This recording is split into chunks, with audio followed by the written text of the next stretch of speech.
Hello, everybody. Welcome back to the notes. Don't forget, you can pause the video at any time to either go back or to copy down and find the answers. And we'll go from there. So today we're going to be learning about Japan. It's also known as Nippon. You can see here it's a flag, red dot in the center of a white square. The center red dot is the sun symbol called the Hinamaru. It is to represent the sun, and the white is around it is to represent honesty and purity. Japan, where is Japan located? Well, it is located in Eastern Asia. It is an island chain between the North Pacific and the Sea of Japan. You can see here's the Sea of Japan in the middle, the Koreas and Russia. Get down a little bit right over here. And it is an archipelago. If you remember, an archipelago is a chain of islands. There are several large islands right here. 1, 2, 3, 4, and then some other smaller islands that continue down into the Pacific Ocean. The overall land area is slightly smaller than the state of California. Some general information on it. Its population is roughly 126 million people. Its capital is Tokyo. Its government is a constitutional monarchy with a parliamentary government. So they have kind of like they do elect their people to run the government. Their prime minister, who's the head of the government, is Shinzo Abe. Their religion is Shinto and Buddhism. And their currency that they have is the yen.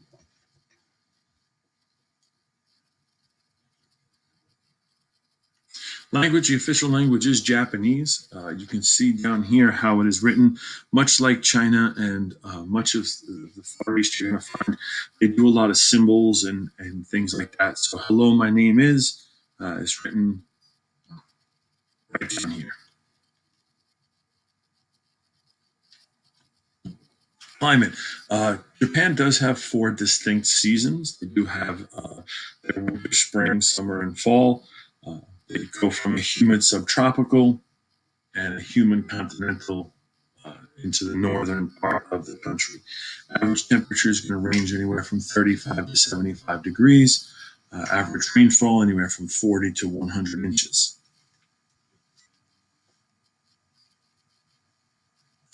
Cuisine. Cuisine is going to be based on fish and other seafood, a lot of rice, noodles, different types called soba, ramen, or udon, vegetables, soybeans, things like that. Many people are very familiar with sushi, which is up here, which is like the rolls.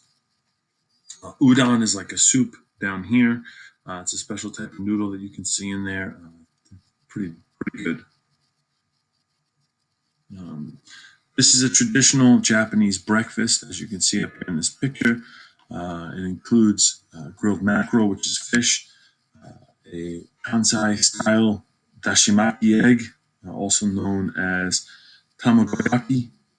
It's a type of Japanese omelet made by rolling together several layers of the cooked egg. Tofu in a kaminabi, which is a paper pot right over here on the right-hand side. Soy sauce toppings and stuff like that. Green tea up here, and then a cup of miso soup, which is a type of soup that they have. This is a traditional breakfast of what it would be like in Japan. Some other things we talked about. Miso soup is made from fermented soybeans and fish broth, and is a common akuzu or a side dish in Japan. And in Japan and many Far Eastern countries, it's actually acceptable when you drink it to slurp it. So it's actually paying homage to the chef, saying that he created a good meal. Customers eat right here ramen. Now, everyone knows ramen noodle is a little package. You add some boiling water, and the noodles basically boil up. It's similar to that, but a little bit more fresher and a little bit better ingredients than the packages that we usually get. As we talked about before, Japan for landforms is an archipelago nation off the eastern coast of Asia, consisting of 4 main principal islands: Hokkaido, Honshu, which is the largest island, Shikoku, and Kyushu. And they do have about 3,000 smaller adjacent islands throughout it. It's a very mountainous country. The highest point in the country is going to be Mount Fuji, which is a dormant volcano. You can see right here. It rises about 12,389 feet. Japan does have about 10% of the world's volcanoes. Remember, it is on the Pacific Ring of Fire, so it does get a lot of earthquakes, tsunamis, volcanoes, and things like that throughout much of the country. Among the world's largest and most technologically advanced producers of motor vehicles, right? There's a lot of different Toyotas and Nissans and Lexus, different types of motor vehicle electronic equipment, machine tools. Japan's economy is very big. Their agricultural is not as popular because a lot of it is mountainous, so it's very difficult to grow things in Japan. But what they have created is they have created step farming, which is basically on the side of a mountain. They cut out a little plateau, it raises up a little bit, cut out a little bit of flat land, almost like it steps as you're climbing up in the side of the mountain, and they can grow things on those areas. Tourism, if you're ever going to visit Japan, which is a really cool place to go, one place you want to go beginning of spring is going to be the cherry blossoms. You can kind of see them. These are the trees that they grow and they blossom in the very beginning of the spring. We get some in Newark. We get some in Washington, D.C. is going to be the major popular ones around here. The cherry blossoms and this nice pinkish leaf. Japan is home to hundreds of species of bamboo. You can see it over here on the right and left hand side.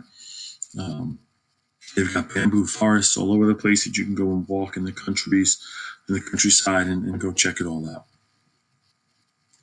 Pagodas, okay, which is right over here. You can see these are like temples. These are worshiping places. They're usually surrounded by some sort of water. You can go there and it's very peaceful and it's nice to go and reflect. This person is just growing rice over here on the right-hand side. It shows a really cool picture with the background of the mountain. The water is really crystal clear. They're basically planting their rice to grow inside the water. Sumo wrestling, a very big pastime in Japan. It has been surpassed by baseball as far as viewers, but it does remain a national sport of Japan. And here you have two guys, basically sumo wrestlers, larger men. They push up against push each other outside of this ring, which goes all the way around. You can kind of see the outline right here. And this is like the referee, and he basically, first person to move the other person or knock them down wins.